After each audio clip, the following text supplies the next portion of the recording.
மற்றுமொரு காணொளியினூடாக உங்களை சந்திப்பதில் மிக்க மகிழ்ச்சி அடைகின்றேன். இம்முறை தரம் 10 சேர்ந்த நீர் நிலையியல் அமுக்கமும் அதன் பிரயோகங்களும் எனும் அலகு தொடர்பாக நோக்குவோம். இவ்வலகானது 3ஆம் தவணையில் முக்கியமான அலகாக காணப்படுகின்றது. இவ்வலகு 5 உப அலகுகளை உள்ளடக்கியது. முதலாவது அமுக்கம், இரண்டாவது திரவ அமுக்கம், மூன்றாவது திரவத்தினூடு அமுக்கம் ஊடுகடத்தப்படல், நான்காவது வளி அமுக்கம், ஐந்தாவது மிதப்பு. நாம் இங்கு அவதானிக்க இருப்பது மிதப்பு தொடர்பாக. இக்காணொளியானது ஓர் செயற்பாடு அல்லது பரிசோதனையுடன் தொடர்புடைய ஓர் காணொளியாக கருதப்படும். மேலுதைப்பு ஆர்க்கிமிடிஸின் கோட்பாடு தொடர்பாக இக்காணொளியில் அவதானிப்போம்.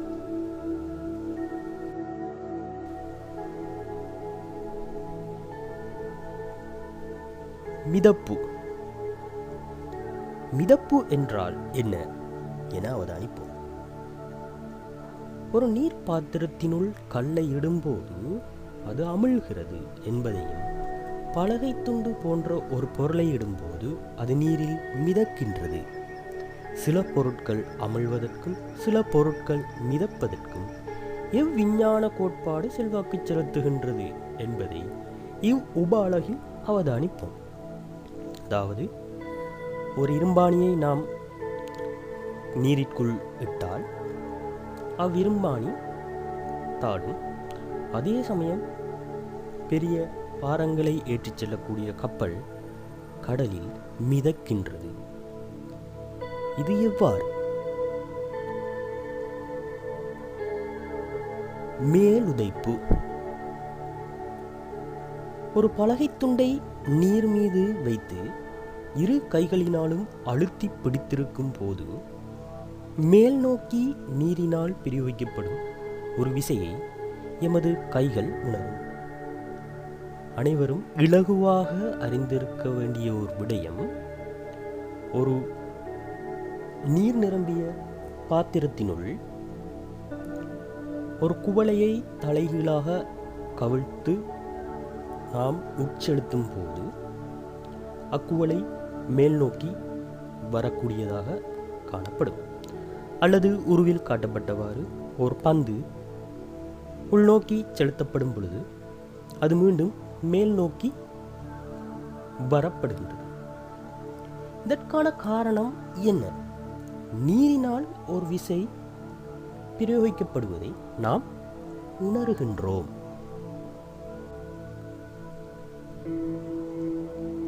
நீரில் அமிழும் பொருள் கூட வளியில் உள்ள நிறையை விட திரவத்தினுள் உள்ள போது நிறை குறைவாகவே உணரப்படுகின்றது.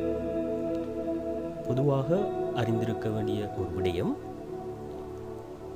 வெளியில் பாரம் கூடிய பொருட்கள் திரவத்திற்கு உள், அதாவது நீர் ஒன்றிற்குள் செல்லும் பொழுது அதன் பாரம் சற்று குறைவானதாக காணப்படும்.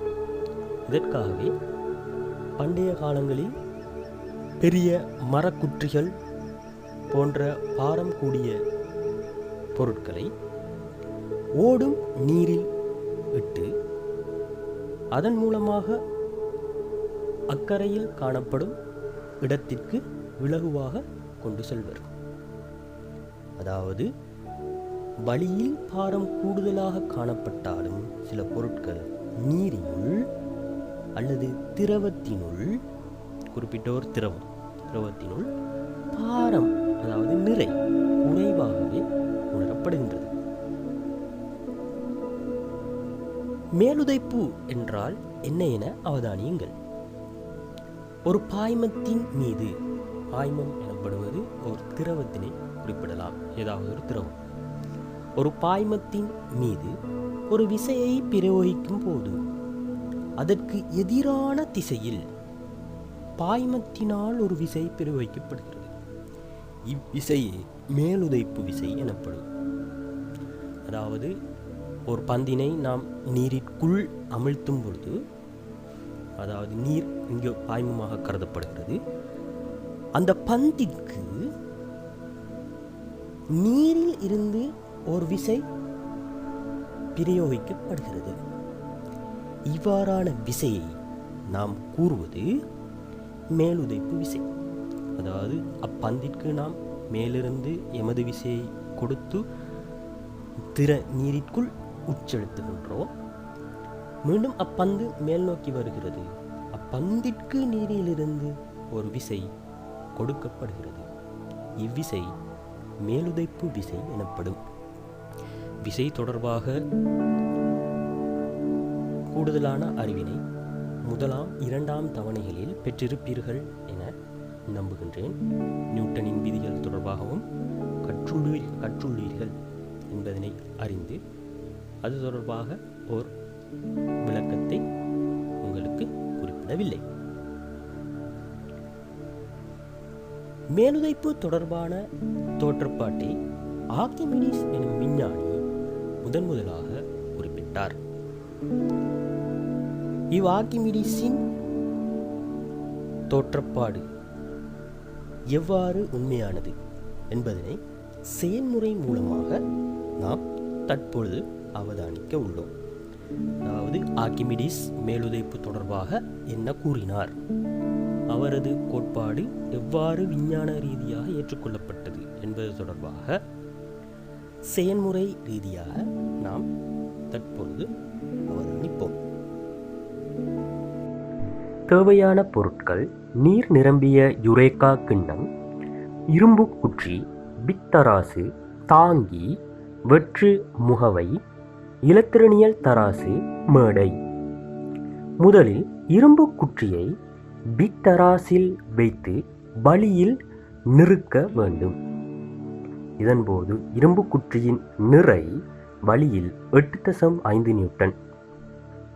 பின்னர் வெற்று முகவையின் நிறையை இலத்திரனியல் தராசில் அளத்தல் வேண்டும். இதன் நிறை 1.1 நியூட்டன். பின்னர் இரும்பு குற்றியை நீர் நிரம்பிய யுரேகா கிண்ணத்தினுள் முழுமையாக அமர்த்துதல். வெற்று முகவையுடன் இடம்பெயர்க்கப்பட்ட நீரின் மொத்த திணிவை அளத்தல். 2.1 நியூட்டன் ஆகும். நீரில் முழுமையாக அமிழ்ந்த இரும்பு குற்றியின் நிறை 7.5 நியூட்டன். மாணவர்களே, காணொளியை நன்கு அவதானித்திருப்பீர்கள் என நம்புகிறேன். எனவே இப்பரிசோதனையின் முடிவுகளாக இடம்பெயர்க்கப்பட்ட நீரின் நிறை, வெற்று முகவையை முதலில் நாம் நிறுத்தோம், 1.1 நியூட்டனாக காட்டியது. பின்னர் இரும்பு குற்றியை நீர் நிரம்பிய யுரேகா கிண்ணத்தினுள் முழுமையாக அமிழ்த்த போது அந்நீர் சற்று இடம்பெயர்க்கப்பட்டது. எனவே முழுமையாக இடம்பெயர்க்கப்பட்ட நீரின் நிறை மொத்தமாக வெற்று முகவையுடன் இடம்பெயர்க்கப்பட்ட நீரையும் சேர்த்து 2.1 நியூட்டன் காட்டியது. அதிலிருந்து வெற்று முகவையின் நிறை 1.1 நியூட்டன் கழித்தால் கிடைப்பது 1 நியூட்டன். ஆகவே இடம்பெயர்க்கப்பட்ட நீரின் நிறை 1 நியூட்டன். இரண்டாவது, இரும்பு குற்றி முழுமையாக நீரில் அமிழ்ந்த பின் ஏற்பட்ட நிறை குறைவு. அதாவது வளியில் இரும்பு குற்றியை அளக்கும் போது 8.5 நியூட்டனாக காணப்பட்டது. பின்னர் முழுமையாக நீரினுள் அமிழ்ந்த பின்னர் 7.5 நியூட்டனாக காணப்பட்டது. எனவே நிறை குறைவு 8.5 நியூட்டனில் இருந்து 7.5 நியூட்டனை கழித்தால் கிடைப்பது 1 நியூட்டன். ஆகவே ஏற்கனவே காணொளியில் குறிப்பிட்ட விடயத்தை போன்று வளியில் பாரம் கூடியதாக காணப்பட்ட ஒரு பொருள் இங்கு நீரில் சற்று பாரம் குறைந்து காணப்படுகின்றது. எனவே இரும்புக்குற்றி நீரினுள் முழுமையாக அமிழ்ந்துள்ள போது நீரினால் இரும்புக்குற்றிக்கு வழங்கப்பட்ட மேலுதைப்பு 1 நியூட்டன் ஆகும். இதிலிருந்து என்ன முடிவுக்கு வரலாம் என்றால், இரும்புக்குற்றியை நீரிற்குள் அமிழ்த்தும் போது நீரிலிருந்து இரும்புக்குற்றிக்கு ஒரு விசை கொடுக்கப்படுகின்றது. அவ்விசை மேலுதைப்பு எனவும் அவ்விசையானது 1 நியூட்டன் ஆகவும் இப்பரிசோதனையின் மூலமாக நாம் அறிந்து கொள்ளலாம். எனவே இதைத்தான் ஆர்க்கிமிடிஸின் கோட்பாடு என தெளிவாக கூறலாம். ஒரு பொருள் ஒரு பாய்மத்தில் பகுதியாகவோ அல்லது முற்றாகவோ அமிழ்ந்து இருக்கும் போது அதன் மீது தாக்கும் மேலுதைப்பு பொருளின் மூலம் இடம்பெயர்க்கப்படும் நீரின் நிறைக்கு சமன். ஒரு பாய்மம் கண்டிப்பாக ஒரு திரவம், நீர்தான் என்ற அவசியமில்லை. ஒரு திரவத்தினுள் ஒரு பொருள் முழுமையாக அல்லது பகுதியாக அமிழ்த்தப்பட்டிருக்கும் போது அதன் மீது ஏற்படுத்தப்படுகின்ற மேலுதைப்பு அதன் மூலம் இடம்பெயர்க்கப்பட்ட நீரின் நிறைக்கு சமன். மேற்கூறப்பட்ட பரிசோதனையில் நாம் இடம்பெயர்க்கப்பட்ட நீரை அளந்தோம் 1 நியூட்டன். ஆகவே இடம்பெயர்க்கப்பட்ட நீர் எதற்கு சமனாக இருக்கும் என்றால் மேலுதைப்பு விசை, அதாவது 1 நியூட்டனுக்கு சமன். இதைத்தான் ஆர்க்கிமிடிஸ் கோட்பாடாக வரையறுத்து கூறியுள்ளார். நீரில் காணப்படும் பதார்த்தங்கள் அல்லது வேறு வேறு திரவங்கள் அடர்த்திகள் மாறுபடும் பொழுது இவற்றின் பெருமானங்களும் மாறுபடலாம். இதனை அடிப்படையாக வைத்தே அடர்த்தியை அளக்கக்கூடிய நீரமானியும் உருவாக்கப்பட்டுள்ளது. எனவே மாணவர்களே, இவ்வளவுதான் ஆர்க்கிமிடிஸின் கோட்பாடு. அதாவது தரம் 10 கலை திட்டத்திற்கு அமைய ஆர்க்கிமிடிஸின் கோட்பாடு ஆகும். அடுத்த விடயமாக இவ் உப அலகில் இருந்து வினவக்கூடிய வினாக்கள் தொடர்பாக அவதானிப்போம். உங்களுக்கு ஓர் உதாரணமாக 2011ஆம் ஆண்டு வெளிவந்த காப்போத்தா சாதாரணதர பரீட்சையின் கட்டுரை வினா இலக்கம் 9 பி பகுதியில் காணப்படும் வினா காட்சிப்படுத்தப்பட்டுள்ளது. இதனைப் போல் நிறைய வினாக்கள் காணப்படுகின்றன.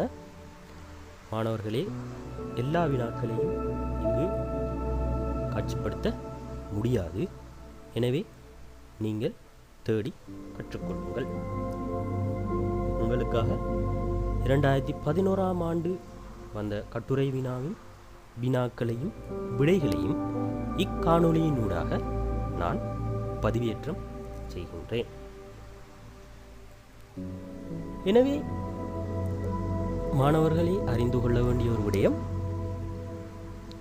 தரம் 10 சில பகுதிகளை, சில அலகுகளை நாம் கற்றுக்கொண்டால் 11ஆம் தரத்தில் காணப்படுகின்ற சில இறுதி பரீட்சை வினாக்களை எம்மால் செய்யக்கூடியதாக இருக்கும் என்பதனை இவ்வினாத்தால் உங்களுக்கு தெளிவாக காட்டியிருக்கும். ஆகவே வினாவினை அவதானியுங்கள். நீரை கொண்ட ஒரு முகவையில் ஒரு மரக்குற்றியை இடும்போது அது நீரில் மிதக்கின்றது. மரக்குற்றியின் நிறை W-வும் அதன் மூலம் நீரின் மீது உணர்த்தப்படும் உதைப்பு R எனவும் மேலுதைப்பு U ஆக காட்டப்பட்டுள்ளது. கீழே 7 வினாக்கள் கொடுக்கப்பட்டுள்ளது. அவற்றை விடையுடன் பார்க்கவும். முதலாவது வினா, உருவில் WRU என காட்டப்படும் விசைகளிடையே நியூட்டனின் 3ஆம் விதிக்குரிய விசை ஜோடிகளை குறிப்பிடுக. தெரியும், நியூட்டனின் 3ஆம் விதி எனப்படுவது எந்த ஒரு தாக்கத்துக்கும் சமனும் எதிருமான ஒரு மறுதாக்கம். ஆகவே இங்கு சமனும் எதிருமாக காணப்படக்கூடிய விசை ஜோடிகளாக மரக்குற்றியினால் நீரின் மீது உணர்த்தப்படும் உதைப்பு மற்றும் மேலுதைப்பு ஆகியவற்றை குறிப்பிடலாம். அதாவது R மற்றும் U இவையே நியூட்டனின் 3ஆம் இயக்க விதிக்குரிய விசை ஜோடிகளாகும். அது தொடர்பாக உருவிலும் காட்டப்பட்டுள்ளது. அவதானித்தால் விளங்கும். மரக்குற்றியினால் ஒரு விசை நீரிற்கு கொடுக்கப்படுகின்றது. நீரினால் ஒரு விசை மீண்டும் மரக்குற்றிக்கு வழங்கப்படுகின்றது. சமனும் எதிருமான ஒரு விசை. இரண்டாவது வினாவை அவதானிப்போம். எவ்விசை ஜோடி ஒன்றுக்கொன்று சமனாக இருப்பதனால் பொருள் நீரின் மீது மிதக்கின்றது. W, U, அதாவது மரக்குற்றியின் நிறை கீழ்நோக்கி தாக்குகின்றது, மேலுதைப்பு மேல் நோக்கி தாக்குகின்றது. இதன் காரணமாகவே அம்மரக்குற்றி சமநிலையில் காணப்படுகின்றது. அவ்வாறு இரண்டும், அதாவது மரக்குற்றியின் நிறையும் மேலுதைப்பும் சமனாக காணப்படவில்லை என்றால் இம்மரக்குற்றியில் சற்று தழும்பல் நிலை ஏற்பட்டு பல மாற்றங்கள் உருவாகலாம். மூன்றாவது வினாவை அவதானிப்போம். இத்தகைய ஒரு சந்தர்ப்பத்தில் இடம்பெயர்ந்த நீரின் கனவளவை அளப்பதற்கு தயார் செய்யப்பட்ட ஆய்வுகூட உபகரணத்தை குறிப்பிடுக. நாம் பரிசோதனையில் பார்த்த கிண்ணம், யுரேகா கிண்ணத்தை அவதானிக்கலாம், அல்லது அளக்கும் உருளையை பயன்படுத்தலாம், அளவுச்சாடி என்பனவற்றை பயன்படுத்தலாம். யுரேகா கிண்ணம் பெரும்பாலான ஆய்வுக்கூடங்களில் குறைவாக இருப்பதன் காரணமாகவே வேறு அளவுச்சாடிகள், அளக்கும் உருளைகளையும் பயன்படுத்த வாய்ப்புகள் உண்டு. நான்காவது வினாவாக, அத்தகைய ஒரு உபகரணத்தை பயன்படுத்தி மரக்குற்றியினால் இடம்பெயர்க்கப்பட்ட நீரின் கனவளவின் திணிவு 0.5 கிலோகிராம் என காட்டப்பட்டது. விசை யூவின் பெருமானத்தை காண்க. இடம்பெயர்க்கப்பட்ட நீரின் கனவளவின் திணிவு. ஆகவே இடம்பெயர்க்கப்பட்ட கனவளவின் நீரினுடைய கனவளவின் திணிவு இங்கு தரப்பட்டுள்ளது, 0.5 கிலோகிராம். ஆகவே இடம்பெயர்க்கப்பட்ட நீரின் நிறைதான் மேலுதைப்புக்கு சமனாக காணப்படும். எனவே இங்கு இடம்பெயர்க்கப்பட்ட நீரின் நிறை இங்கு தரவில்லை, திணிவுதான் தரப்பட்டுள்ளது. ஆகவே நாம் புவியிருப்பினால் ஆன ஆர்முடுகள் 10 இங்கு பெருக்க வேண்டும். ஆக 0.5 கிலோகிராமினை 10 பெருக்கினால் கிடைக்கப்பெறுவது 5 நியூட்டன். இங்கு இடம்பெயர்க்கப்பட்ட நீரின் நிறை 0.5 கிலோகிராம், நீரின் திணிவு மேலுதைப்புக்கு சமனாக காணப்படும். ஆர்க்கிமெடிஸின் கோட்பாடு. இதனை பயன்படுத்தியே இங்கு இவ்வினாவிற்கு விடை அளிக்கப்பட்டுள்ளது. அடுத்து 5வது வினாவை அவதானிப்போம்.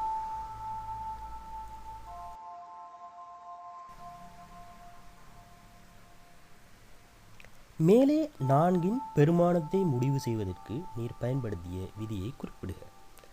ஆர்க்கிமெடிஸின் கோட்பாடு. இதனை மிதப்பு விதி எனவும் கூறலாம். அதாவது ஒரு பொருள் பாய்மத்தினுள் முழுமையாக அல்லது பகுதியாக அமிழ்ந்திருக்கும் போது அப்பொருளினால் வெளியேற்றப்பட்ட பாய்மத்தின் நிறை மேலுதைப்பிற்கு சமனாக காணப்படும். அடுத்த வினா, 6வது வினாவாக, மரக்குற்றியின் நிறை. இரண்டாவது வினாவை சற்று அவதானியுங்கள். எவ்விசைச்சோடிகள் ஒன்றுக்கொன்று சமமாக இருப்பதால் பொருள் நீரில் மிதக்கின்றது? எவை சமனாக இருக்க வேண்டும் என்றால் W, U, அதாவது மரக்குற்றியின் நிறை, மரக்குற்றி மேலுதைப்பு, நீரினால் ஏற்படுத்தப்படுகின்ற மேலுதைப்பு. ஆகவே நாம் பார்த்த ஒரு விடயம் மேலுதைப்பை கண்டுவிட்டோம். நான்காவது வினாவில் மேலுதைப்பு சமன் 5 நியூட்டன். ஆகவே இங்கு W மரக்குற்றியின் நிறை காணலாம். மேலுதைப்பும் மரக்குற்றியின் நிறையும் சமனாக இருந்தால்தான் மரக்குற்றி மிதக்கும். ஆகவே மேலுதைப்பு 5 நியூட்டன், இனி மரக்குற்றியின் நிறையும் 5 நியூட்டனாக காணப்படும். இறுதியாவது வினா, 7வது வினா. நீரை அகற்றி செறிந்த உப்பு கரைசல் ஒரு முகவையினுள்ளே விட்டு மரக்குற்றியை அமிழ விடும் போது மரக்குற்றி அமிழ்ந்திருக்கும் ஆழத்தில் எவ்வேறுபாடு ஏற்படும்? நீரில் உப்பினை சேர்க்கும் போது அதன் அடர்த்தி அதிகரிக்கும். அடர்த்தி அதிகரிக்க அதிகரிக்க இங்கு அமிழும் ஆழம் குறைவடையும். இச்செயற்பாடு அடிப்படையான விடயத்தை வைத்துத்தான் நீரமானியின் பயன்பாடு மேற்கொள்ளப்படுகின்றது. அதாவது உதாரணமாக பார்த்தால், தூய நீரினுள் நீரமானி நன்கு அமிழக்கூடியதாக காணப்படும். அதே நேரம் தேங்காய் எண்ணெயின் விட்டால் சற்று மேலே மிதக்கும். தேங்காய் எண்ணெய் நீரை விட அடர்த்தி கூடிய ஒரு பொருள் என்பதன் காரணமாகவே இவ் அமிழும் ஆழங்களும் மாற்றம் அடைகின்றன. எனவே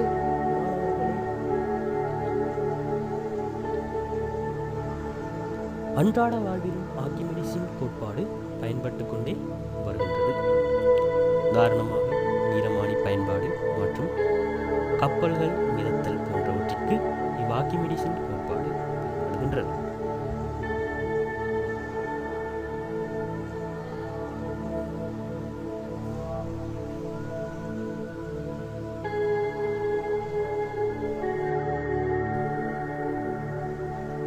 எனவே மாணவர்களே, இக்காணொளியினூடாக